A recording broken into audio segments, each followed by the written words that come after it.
Muchas gracias, doctor. Gracias por la invitación y la oportunidad de estar aquí con ustedes. Saludos, doctor Jalabe, miembros de la mesa directiva. Gracias. Me voy a permitir compartir mi pantalla y si me pueden avisar en cuanto la vean. Creo que ahí está ya. Está bien, se ve perfecto. Muchas gracias. Bueno, pues siguiendo con lo que ya se comentaba, estoy tratando de avanzar, pero no puedo. Ahí está. Pues realmente el doctor García Saizón nos plantea este gran panorama de lo que la salud digital está transformando o ha venido transformando. Pues hoy en día nos enfrentamos a este gran reto que si bien hemos hablado durante décadas de la siguiente pandemia, enfrentamos en su momento el SARS a principios del siglo, pensamos que esa era la pandemia, después vino la pandemia de influenza pues cada vez vienen mayores retos y qué mejor que el tener herramientas, que en este caso hoy son las plataformas móviles y estas otras tecnologías digitales, para atender lo que hemos vivido muchos incluso en carne propia, que es este exceso en la demanda de la atención médica ambulatoria y hospitalaria, pero no nada más pensando en la atención al COVID específicamente, sino también qué pasa con todos los otros padecimientos no COVID que no están siendo atendidos por ese exceso de demanda en las instituciones de salud. De esa manera, el utilizar esas herramientas para reinventar, reorganizar e incluso transformar la forma en que llevamos la atención en salud, a nivel de salud pública, a nivel específico en la atención médica y en general los servicios de atención a la población, en este caso del país y del mundo. Y como ya bien se apuntaba también, y el doctor Gallardo nos presentó interesantes ejemplos de esto, hemos visto cómo dentro de las cosas buenas, si se puede llamar así, que nos ha traído la pandemia de COVID-19, es el que nos ha permitido acelerar la implementación de estas tecnologías de salud digital, aprovechando el entorno que veíamos ya, en donde la penetración de dispositivos celulares, tabletas, el acceso a internet, el acceso a banda ancha es cada vez mayor, aún en comunidades que tradicionalmente están alejadas de los servicios, alejadas de la comunicación. Hoy, por las plataformas digitales, tienen ese acercamiento y tienen esa oportunidad de utilizar las herramientas. Entonces, ¿cómo utilizar las herramientas? Ya veíamos ejemplos del entorno hospitalario, pero ¿qué pasa en el entorno ambulatorio, en el entorno comunitario o incluso en la atención a estas emergencias en salud? Para ello, entonces, cuando hablamos específicamente del uso comunitario, es decir, cómo podemos utilizar las herramientas digitales para llevar la atención que tradicionalmente se da en las cuatro paredes de una clínica al entorno social, al entorno familiar, a la casa del paciente, en estos elementos de monitoreo y autocuidado. Y sobre todo aprovechando también, y ya se mencionaba ahí brevemente, acerca del Internet de las cosas, esta posibilidad de que incluso esté mi salud, estén mis parámetros, estén mis signos vitales siendo monitoreados sin mi intervención. Es decir, mis aparatos de autodetección se comunican entre sí, se comunican a la nube y de ahí a los proveedores de servicios de salud para que me estén vigilando constantemente sin necesidad de estar en una unidad hospitalaria. Este tema del automonitoreo, entonces, lo que pretende es ayudarnos,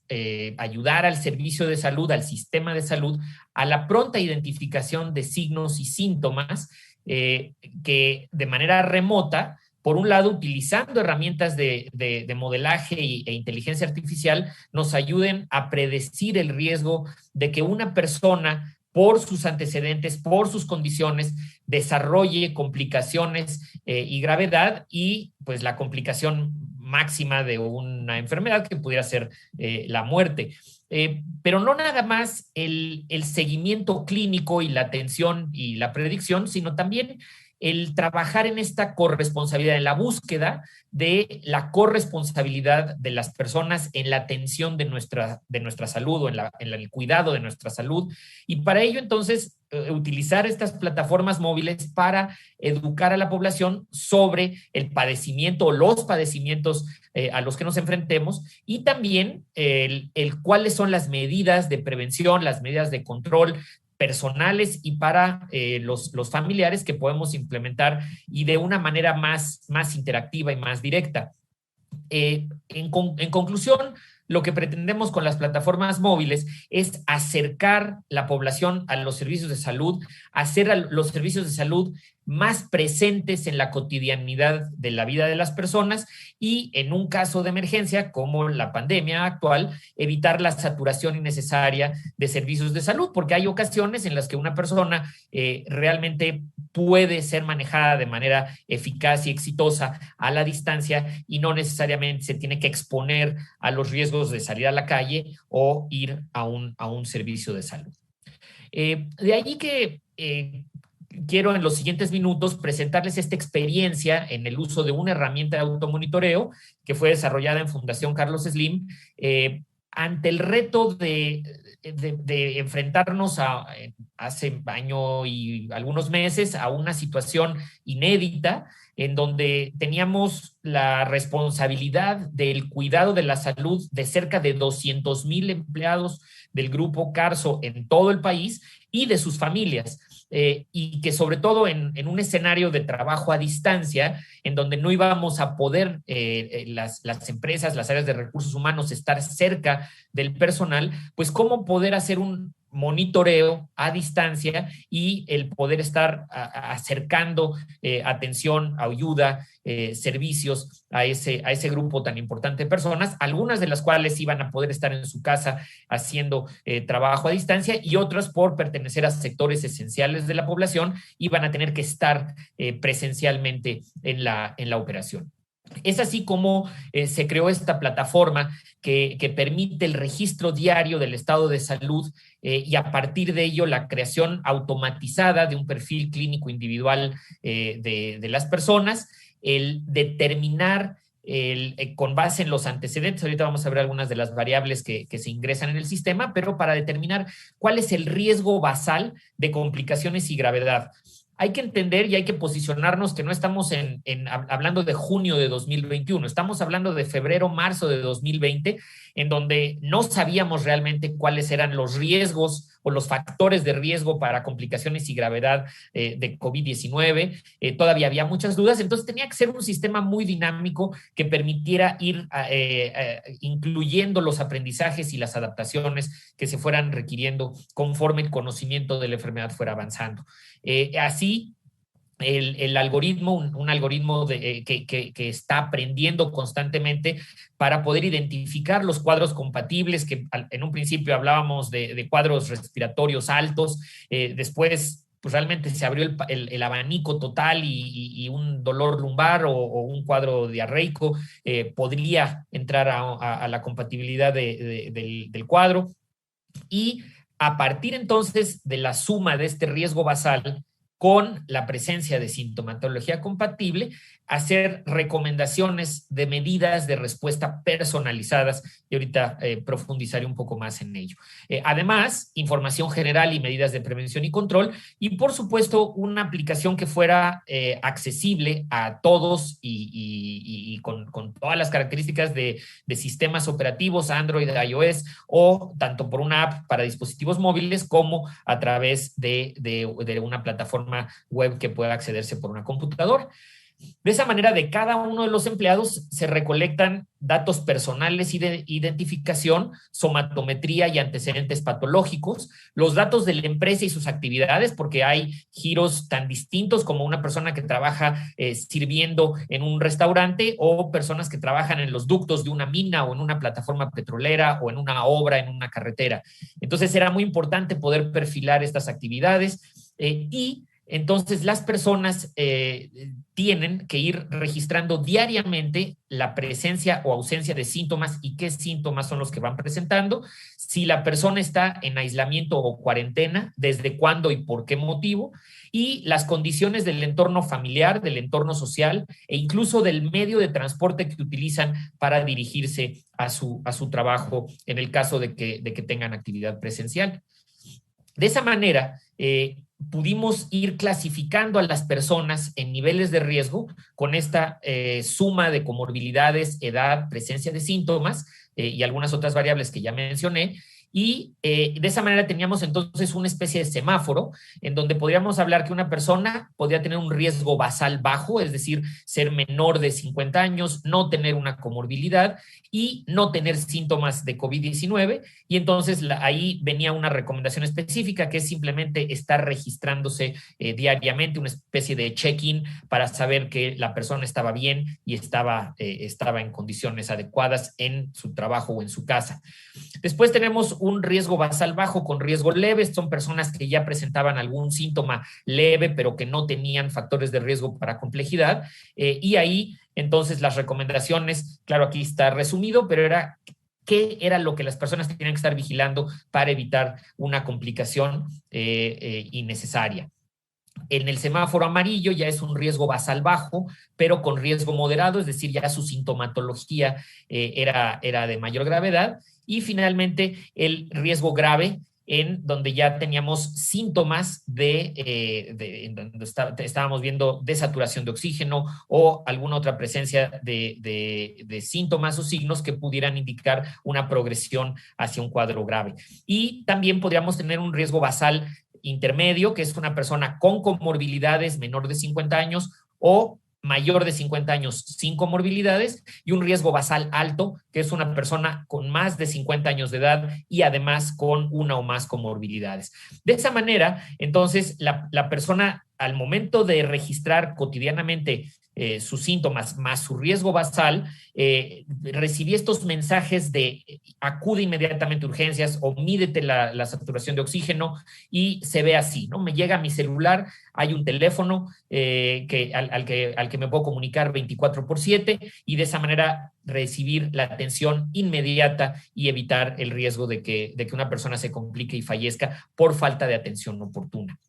Es así como se integra entonces el perfil, la ficha individual clínica de seguimiento de la persona. Es una ficha dinámica que tiene sus comorbilidades, su riesgo basal, que son más o menos estáticos, y el monitoreo diario de síntomas, la matriz de riesgo, que es cómo va modificándose o moviéndose la persona a lo largo y ancho de este semáforo, y incluso el seguimiento de laboratorio en el caso de las personas que se hacen una o más pruebas para ver su diagnóstico.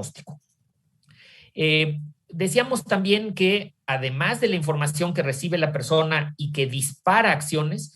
pues también se les brinda cápsulas informativas constantemente renovándose de acuerdo con las recomendaciones que van surgiendo a nivel nacional e internacional con base en la evidencia que se va produciendo. Uso de cubrebocas, uso de higiene, la distancia y también cursos de capacitación. Al momento en el que nos enfrentábamos en agosto del año pasado ya a un retorno al trabajo presencial, pues empezamos a capacitar a las personas, esto que se le llamó la nueva normalidad, y cómo cuidarse en casa, cómo cuidarse en el entorno social, cómo desplazarse hacia el trabajo y cómo vivir esta nueva situación en el entorno laboral con todas las medidas de prevención del contagio en esos entornos. Pero también este tipo de herramientas nos sirven para, aparte de dar la información, evaluar la aceptación y la penetración de conductas, como puede ser el uso de cubrebocas. A través de esta plataforma es posible hacer encuestas en donde podemos preguntarle a las personas que ya recibieron la información o de manera basal, si conocen, por ejemplo, el tipo correcto de cubrebocas que se debe utilizar, el uso correcto del cubrebocas, la secuencia de poner y quitarse el cubrebocas, y de esa manera orientar de manera muy precisa en dónde tenemos que reforzar las medidas, las estrategias de capacitación para que todas las personas se puedan cuidar. Prácticamente para terminar, y el elemento más nuevo de esta plataforma Monitor ha sido el seguimiento a la vacunación. Empezamos a finales del año pasado, al inicio de la temporada de influenza 2021, en donde las personas pudieron registrar si habían recibido o no su vacuna. Recuerden que se consideró muy importante el proteger a las personas. No sabíamos cómo iba a venir la temporada de influenza en esta temporada, y por lo tanto íbamos a requerir el tener una buena cobertura de vacunación. Ese fue, digamos, un piloto, un ensayo para desarrollar el elemento que nos permite hacer el seguimiento a la vacunación COVID-19, de manera que las personas que han ido, de acuerdo con las recomendaciones y las indicaciones gubernamentales, que han ido recibiendo sus vacunas, pueden ir registrando ahí el tipo de vacuna, todos los detalles al respecto de esto. Y esto también sirve para poder tener una imagen, un panorama de cómo están protegiéndose las personas, los empleados del grupo, y esto facilita también las estrategias para el retorno laboral.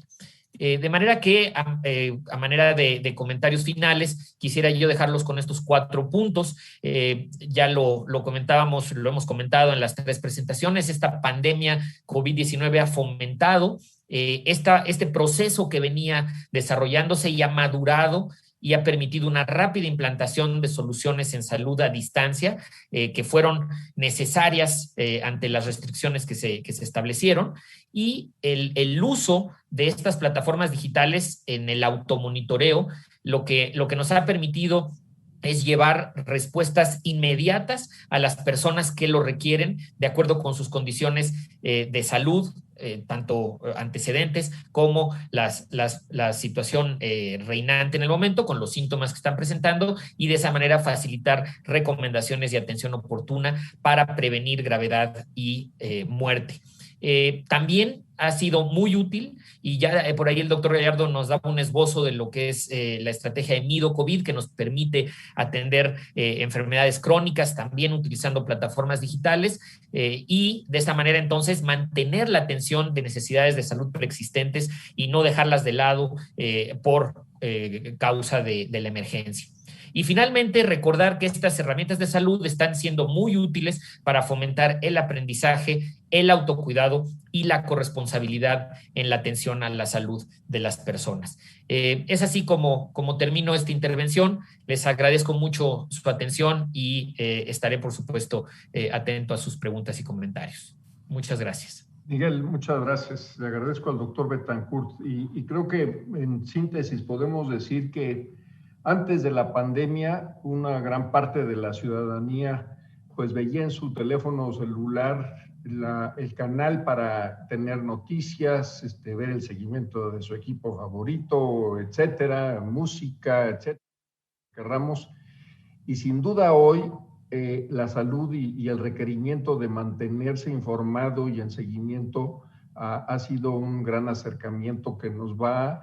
a acercar más a ese gran reto que es la personalización y el seguimiento continuo de la atención de los servicios de salud, más allá del establecimiento formal, de la formalidad de las instituciones públicas o privadas. Así es que un gran paso, y además el gran uso de tecnología y de elementos de inteligencia artificial que permitió estar anticipando y que permite estar anticipando, y ahora en lo que ya se decía de las consecuencias de COVID, más allá del padecimiento agudo, de los elementos de subagudo y de COVID crónico.